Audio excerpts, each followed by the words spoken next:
இந்திய மற்றும் தென்னாப்பிரிக்க அணிகளுக்கு இடையிலான சூப்பர் 8 மிக முக்கியமான ஆட்டத்தில் இந்திய அணி 76 ஓட்டங்கள் வித்தியாசத்தில் தோல்வியை தழுவியிருக்கிறது. சில வழிகளில் இது இந்திய அணிக்கு அரையிறுதிக்கு செல்வதற்கான வாய்ப்புகளை கூட கேள்விக்குறியாக்கலாம் என்கின்ற நிலைமை இருக்கிறது. குழு ஒன்றிலே உங்களுக்கு தெரியும், பலம் பொருந்திய தென்னாப்பிரிக்கா, இந்தியா, மேற்கிந்திய தீவுகள், ஜிம்பாப்வே என்று இருக்கின்றன. ஒவ்வொரு அணியும் இந்த குழுவிலே எந்த ஒரு போட்டியிலும் தோல்வியை தழுவாத அணிகளாகத்தான் இந்த சூப்பர் 8க்கு தேர்வாகி இருக்கின்றன. இன்று இந்தியா தங்களுடைய முதலாவது தோல்வியை தழுவி இருக்கிறது.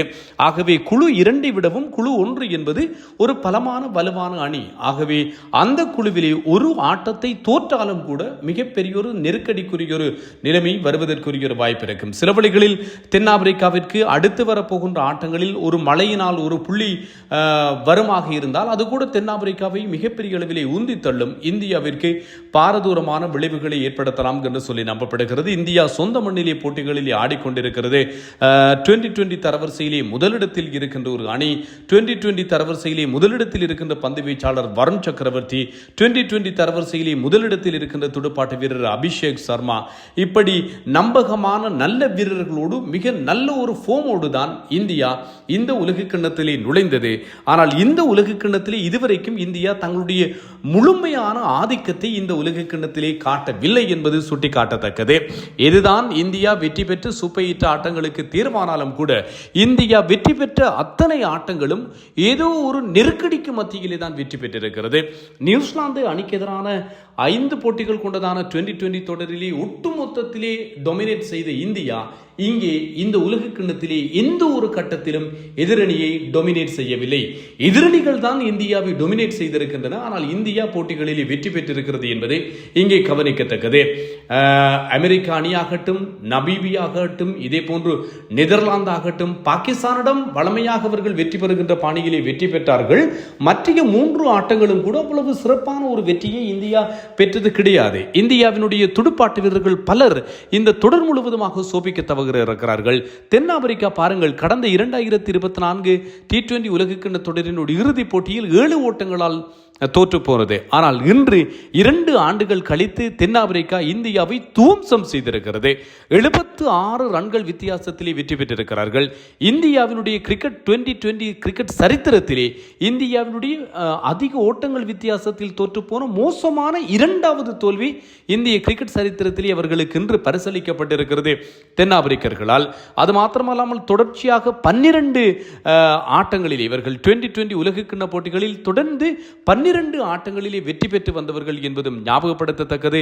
அப்படி இருக்க அவர்களுக்கு முதலாவது தோல்வி இவர்களுக்கு கிடைத்திருக்கிறது. ஏற்கனவே ஆஸ்திரேலியா ICC தொடர்களிலே 2020 கிரிக்கெட்டிலே 10 வென்றவர்கள். இந்தியா 12 வென்று சாதனை படைத்திருந்த நிலையில் 13 வெல்ல முடியாமல் தோற்று போயிருக்கிறார்கள். இறுதியாக இந்தியா விளையாடி இருக்கின்ற 17 போட்டிகளை எடுத்துக்கொண்டால் ICC தொடர்களிலே தொடர்ச்சியான 17 வெற்றிகளை இந்தியா பெற்றிருக்கிறது.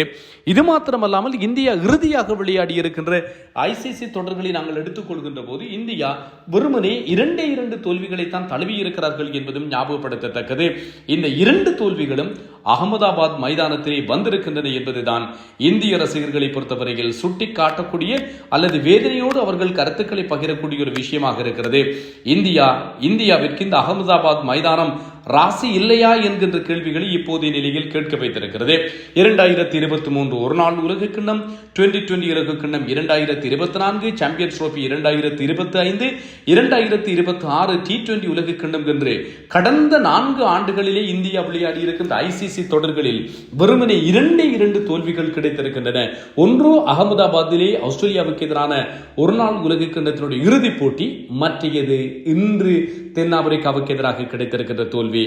T20 உலகக்கிண்ண போட்டிகளிலே 2024 ஒரு முடிவற்ற போட்டி ஒன்று நிறைவுக்கு வந்தது. மற்ற அத்தனை ஆட்டங்களிலும் இந்தியா வெற்றி பெற்றிருந்தது என்பதும் சுட்டிக்காட்டக்கூடிய விஷயம்.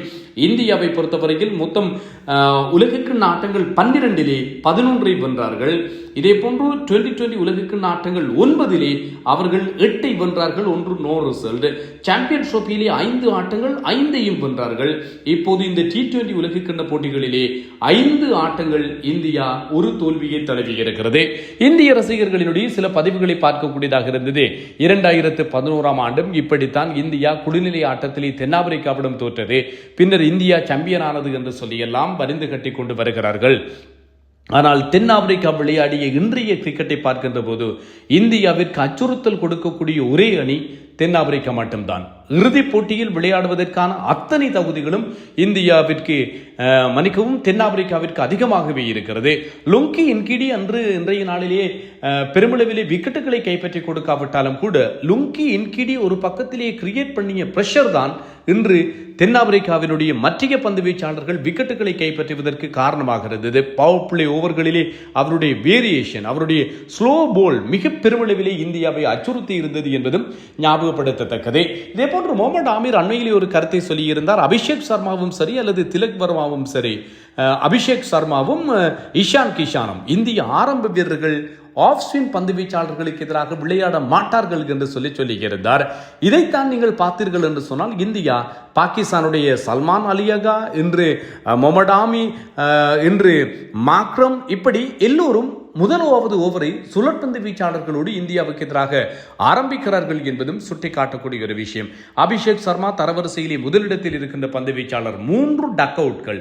இன்று இவர் 15 ஓட்டங்களை பெற்று இவர் ஆட்டமிழந்திருந்தார். மொத்தமாக இந்த உலக கிண்ண தொடரினுடைய தொடர் நாயகன் விருதை வெல்லவல்லவர் என்றும் கணிக்கப்பட்ட ஒரு வீரர் 4 ஆட்டங்களில் வெறுமனே 15 ஓட்டங்கள் மட்டும் தான் பெற்றிருக்கிறார். அபிஷேக் சர்மாவும் இஷான் கிஷானும் விளையாடி இருக்கின்ற 4 போட்டிகளிலே அவர்களுடைய அதிகபட்சமான ஓட்டு எண்ணிக்கை என்பது வெறுமனே 9 ஓட்டங்கள் தான் இவர்களுடைய ஓப்பனிங் பார்ட்னர்ஷிப் கிடைத்திருக்கிறது. இதைவிடவும் இந்தியாவினுடைய துடுப்பாட்ட வீரர்கள் மொத்தமாக 9 பேர் இந்த தொடரிலே 2020 உலகக்கிண்ண தொடரிலே டக் அவுட் செய்யப்பட்டிருக்கிறார்கள்.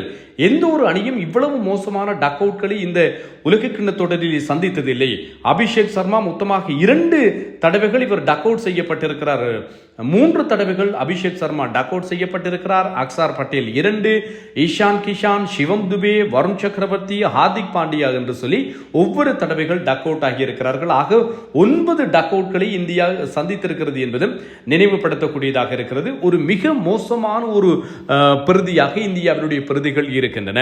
173க்கும் அதிகமான ஓட்டங்களை 2020 உலக கிண்ணத்திலே இந்தியா சேசிங் செய்தது இல்லை. இந்தியா சேசிங் செய்திருக்கின்ற அதிகபட்ச ஓட்ட எண்ணிக்கை 2020 உலக கிண்ணங்களிலே 173. அதிகமான ஓட்டங்களை சேசிங் செய்திருக்கின்ற 3 சந்தர்ப்பங்களிலும் விராட் கோலி தான் அதிகமான ஓட்டங்களை குவித்தவராகவும் இருக்கிறார். இதன் காரணத்தால் தான் இன்று டஸ் வென்றிருந்த தென்னாப்பிரிக்கா சேசிங் செய்வதற்கு விரும்பவில்லை. முதலில் துடுப்படுத்தாடி அதிகமான ஓட்டங்களை குவிக்கலாம் என்கின்ற நம்பிக்கையோடு ஆடுகளும் நுழைந்தார்கள். 20 ஓட்டங்களுக்கு 3 விக்கெட்டுகள். பவர் பிளே ஓவர்களிலே ஹர்ஷ்தீப் சிங் மற்றும் ஜஸ்பிரீத் பும்ரா ஆகியோர் கட்டமைத்த மிக நல்ல ஸ்ட்ராங்கான நிலைமையை இந்தியர்கள் தொடர்ந்து அவர்களால் நிலைநாட்ட முடியாது போயிருந்தது. 97 ஓட்டங்கள் மில்லர் மற்றும் டெவால் பிரெவிஸ் ஆகியோருக்கு இடையிலே புரியப்பட்டது. அதுவும் 7 தொடக்கம் 15 ஓவர்களுக்குள்ளே அவர்கள் அடித்து நொறுக்கினார்கள். மொத்தம் 97 ஓட்டங்கள் அந்த கட்டத்திலே தான் பெறப்பட்டது. அதுவும் டேவிட் மில்லர், உங்களுக்கு தெரியும், 6 பந்துகளிலே 16 ஓட்டங்கள் தேவை என்று சொல்லிட்டு 2024 2020 உலக கிண்ண தொடரினுடைய இறுதிப் போட்டியிலே அவரால் வென்று கொடுக்க முடியாது போன வேதனையை இன்று சரியாக காண்பித்தார். ஆட்ட நாயகன் விருதையும் தென்னாப்பிரிக்காவிற்காக வென்று கொடுத்தார். அவருடைய முதலாவது பந்து வீச்சில் இருந்து அவர் எதிர்கொண்ட பந்தில் இருந்து அவருடைய இன்டென்ட் தெளிவாகவே தெரிந்தது, அடித்து ஆடுவது என்று. பவர் பிளேயிலே 3 விக்கெட்டுகள் இழக்கப்பட்ட நிலையில் ஆடுகளம் வருகின்ற வீரர் எவ்வாறான ஒரு டிஃபென்சிவான ஒரு நிலைமையை கைக்கொள்ள வேண்டும். ஆனால் டேவிட் மில்லர் இன்று அடித்து நொறுக்குவதையே ஒரு குறிக்கோளாக கொண்டு வந்து ஆடியிருந்தார். அதற்கு பின்னர் ட்ரிஸ்டன் ஸ்டப்ஸ் இறுதி 2 பந்து வீச்சுகளிலும் ஹார்திக் பாண்டியாவிற்கு அடித்த பிரம்மாண்டமான சிக்சர்கள் என்று சொல்லி இந்தியாவிற்கு எவ்வாறு ஒரு பலமான துடுப்பாட்ட வரிசை இருக்கிறது என்று சொல்ல முடியாது. இருந்ததோ அதே மாதிரியான ஒரு துடுப்பாட்ட வரிசை தென்னாப்பிரிக்காவிடம் தான் இருக்கிறது. முதல் பந்து வீச்சிலிருந்து எந்த கட்டத்தில் எப்படி விக்கெட்டுகள் வீழ்ந்தாலும் அடித்து ஆடுவதையே மிக அதிகம் விரும்புகின்ற வீரர்களை கொண்டிருக்கின்ற ஒரு அணியாக தென்னாப்பிரிக்கா இருக்கிறது. பந்து வீச்சும் அவர்களுக்கு பலமாக இருக்கிறது. லுங்கி இன்கிடியினுடைய பந்து வீச்சு, கேஷவ் மகாராஜ், அதே போன்று மார்க்கோ ஜான்சன், போஸ்ட், ரபாடா, இவ்வாறான வீரர்கள் எல்லாம் மிகச்சிறப்பாக, ஈடன் மாக்ரம் கூட இந்திய ஆடுகளங்களை மிகச்சிறப்பாக பயன்படுத்தக்கூடிய ஒரு பந்து வீச்சாளர். அத்தோடு மாத்திரமல்லாமல் IPL போட்டிகளில் அதிகமான போட்டிகளில் இந்தியாவில் ஆடிய அனுபவத்தை கொண்டிருக்கிற வீரர்கள் என்கின்ற போது தென்னாப்பிரிக்கா அரையிறுதிக்கு செல்வதற்கான அதிகப்படியான வாய்ப்பு வாய்ப்புகளை உருவாக்கி இருக்கிறது. அப்படியே தென்னாப்பிரிக்கா இறுதிப் போட்டியில் சென்று கிண்ணத்தை வென்றாலும் ஆச்சரியப்படுவதற்கில்லை. இந்தியாவினுடைய மைனஸ் பாயிண்ட் என்ன இருக்கிறது என்பதையும் இங்கே பார்க்கலாம். இந்தியாவிற்கு பாருங்கள், அபிஷேக் சர்மா அவுட் ஆஃப் ஃபார்மிலே இருக்கிறார். அபிஷேக் சர்மா அவுட் ஆஃப் ஃபார்மிலே இருந்தால் பரவாயில்லை. இஷான் கிஷான் இன்று அபிஷேக் சர்மாவிற்கு முதலாவதாகவே அவர் டக் அவுட் ஆகி ஆட்டமிழந்தார். மிகப்பெரிய ஒரு பிரச்சனை திலக் வர்மா இன்ஜரிகளால் அவதிப்பட்டு வந்தவர். அதற்கு முன்னர் திலக் வர்மா ஒரு நம்பகமான ஒரு வீரராக தன்னை அடையாளப்படுத்தியவர். இப்போது திலக் வர்மா ஸ்லோ இன்னிங்ஸ் ஆடிக்கொண்டிருக்கிறார். 100, 105 இப்படித்தான் அவருடைய ஸ்ட்ரைக் ரேட் இருந்து கொண்டிருக்கிறது. இன்று கொஞ்சம் அடித்து ஆடலாம் என்று சொல்லி முற்பட்டார். ஆனால் விரைவாகவே ஆட்டமிழந்தார். சஞ்சு சாம்சனை அணிக்குள்ளே கொண்டு வரலாமா என்கின்ற கேள்விகள் இருக்கின்றன. சஞ்சு சாம்சனை கொண்டு வருவதற்கு இனிமேல் சஞ்சு சாம்சன் இந்திய தேசிய அணியிலேயே இடம் பிடிக்க மாட்டார் என்கின்ற ஒரு நிலைமை இருந்தது. இப்போது சஞ்சு சாம்சன் தன்னுடைய இடத்தை பிடிப்பதற்கு 2 வீரர்கள் இடம் கொடுப்பவர்களாக இருக்கிறார்கள். அபிஷேக் சர்மாவின் இடத்தில் சஞ்சுவை அனுப்புவதா அல்லது திலக் வர்மாவினுடைய இடத்தில் சஞ்சுவை அனுப்புவதா என்கின்ற கேள்விகள் எழுந்திருக்கின்றன. சூரியகுமார் யாதவினுடைய துடுப்பாட்டம் கூட தொடர்ச்சியாகவே அவர் அவுட் ஆஃப் ஃபார்மிலே இருந்தவர். ஆனால் நியூசிலாந்துடனான தொடரின் போது மிகச்சிறப்பாக ஆடினார். ஐசிசி தொடர் என்று வந்துவிட்டால் சூரியகுமார் யாதவ் அவ்வளவு பெரிதாக சோபிக்கிறார் இல்லையே என்கின்ற குற்றச்சாட்டு இருக்க இந்த தொடரிலும் இதுதான் நடந்து கொண்டிருக்கிறது. ஹார்திக் பாண்டியா பந்து வீச்சு துடுப்பாட்டம் என்று சொல்லி ஜொலிக்கிறார். ஆனால் கடந்த 2 ஆட்டங்களிலும் ஹார்திக் பாண்டியா பெருமளவிலே சோபிக்கவில்லை. சிவம் துபே மட்டும் ஓரளவிற்கு நம்பிக்கை கொடுக்கிறார்.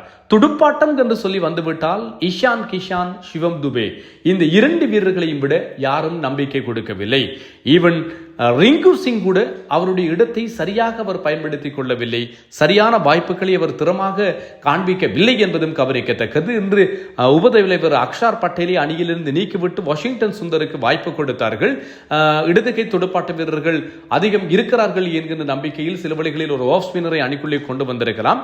அது ஒரு மிக மோசமான முடிவு என்று சொல்லி வர்ணிக்கப்படுகிறது. பந்து வீச்சாளர்கள் இன்று அவர்களுடைய பிரதான பந்து வீச்சாளர் வருண் சக்கரவர்த்தியை இலக்கு வைத்து அடித்திருந்தார்கள். தொடர்ச்சியான 18வது தடவையாக வருண் சக்கரவர்த்தி விக்கெட்டுகளை கைப்பற்றி இருக்கிறார். அதிகமான ஓட்டங்கள் வருண் சக்கரவர்த்தியினுடைய ஓவரிலே தான் இன்று விளாசப்பட்டிருந்தன என்பதும் சுட்டிக்காட்டக்கூடிய விஷயம். எது எவ்வாறாயினும் கூட இந்தியா ஒரு மோசமான தோல்வியை தழுவியிருக்கிறது என்பது இந்திய ரசிகர்களால் ஏற்றுக்கொள்ள முடியாது. 2 வெற்றி பெற வேண்டிய போட்டிகள் இந்த இலங்கை இங்கிலாந்துக்கு எதிராகவும் சரி, இந்தியா தென்னாப்பிரிக்காவுக்கு எதிராகவும் சரி வெற்றி பெற வேண்டிய கட்டங்களில் இருந்து போட்டிகளை இவர்கள் தோற்று போயிருக்கிறார்கள். 187 ஓட்டங்கள் பெறப்பட்டன. 7 விக்கெட்டுகளை இழந்து டேவிட் மில்லர் மிகச்சிறப்பாக ஆடியிருந்தார். ஸ்கோர் விவரங்களை விரைவாக பார்த்துவிட்டு வருவமாக இருந்தால், டேவிட் மில்லரை பொறுத்தவரையில் இவர் 63 ஓட்டங்கள், 3 சிக்ஸர், 7 பவுண்டரிகளோடு, டெவால் பிரவிஸ் 3 சிக்ஸர்களோடு 29 பந்துகளில் 45, ட்ரிஸ்டன் ஸ்டப்ஸ் 24 பந்துகளில் 3 சிக்ஸர்களோடு 44. இவர்கள் மூவருமே தலா 3 சிக்ஸர்களை விளாசியிருந்தார்கள். மாக்ரம் 4, குவிண்டன் டிகாக் 6, ரெக்கல்டன் 7 என்று சொல்லி டாப் ஆர்டர் முதல் 3 வீரர்களும் விரைவாக சரிந்தார்கள். அடுத்த 3 வீரர்களும் அதிரடி காட்டியிருந்தார்கள். இவர்களுடைய துடுப்பாட்டம் மால்கோ ஜான்சன், கார்பின் பாஸ்ட் என்று சொல்லி சென்று கொண்டே இருக்கிறது என்பதும் கவனிக்கத்தக்கது. பந்துவீச்சிலே பூம்ரா 15 ஓட்டங்களுக்கு 3 விக்கெட்டுகள். இந்தியா சார்பிலே 2020 உலக கிண்ணத்திலே அதிகமான விக்கெட்டுகளை கைப்பற்றியவர் என்கின்ற அஸ்வினுடைய சாதனையை தட்டி பறித்திருக்கிறார். அஸ்தீப் சிங் 2 விக்கெட்டுகள், வருண் சக்கரவர்த்தி 47 ஓட்டங்களுக்கு 1 விக்கெட், சிவம் துபேயும் வாஷிங்டன் சுந்தரும் சேர்ந்து மொத்தமாக 4 ஓவர்களில் 49 ஓட்டங்களை விட்டுக் கொடுத்திருந்தார்கள். பதிலளித்த இந்தியாவிற்கு இஷான் கிஷான் 0, அபிஷேக் சர்மா 15, திலக் வர்மா 1, சூரியகுமார் யாதவ் 18, வாஷிங்டன் சுந்தர் 11, சிவம் துபே 42, ஹார்திக் பாண்டியா 18 ஓட்டங்கள், ரிங்கு சிங் 0, அஸ்தீப் சிங் 1, வருண் சக்கரவர்த்தி 0, 111 ஓட்டங்களை பெற்று இந்தியா ஆட்டமிழந்தது. Marco Jansen 4, Keshav Maharaj 3, Corbin Bosch 2 விக்கெட்டுகளை கைப்பற்ற தென்னாப்பிரிக்கா அசத்தி இருக்கிறது. இந்தியா அடுத்து வரப்போகின்ற ஜிம்பாப்வே மற்றும் மேற்கிந்திய தீவுகள் அணிகளுக்கு எதிரான போட்டியிலே கண்டிப்பாக வென்றியாக வேண்டிய ஒரு தேவை இருக்கிறது. அதுவும் இறுதிப் போட்டி மேற்கிந்திய தீவுகளுக்கு எதிராக, இறுதி சூப்பர் 8 இறுதி ஆட்டம் மேற்கிந்திய தீவுகளுக்கு எதிராக இருக்கிறது. வியாழக்கிழமை ஜிம்பாப்வேக்கு எதிராக இருக்கிறது. காத்திருப்போம் என்ன நடக்கும் என்று சொல்லி இது தொடர்பான விவரங்களை உங்களோடு அவ்வப்போது பகிர்ந்து கொள்வதற்கு நான் காத்திருக்கிறேன். நான் தில்லையபுரம் தரணிதரன்.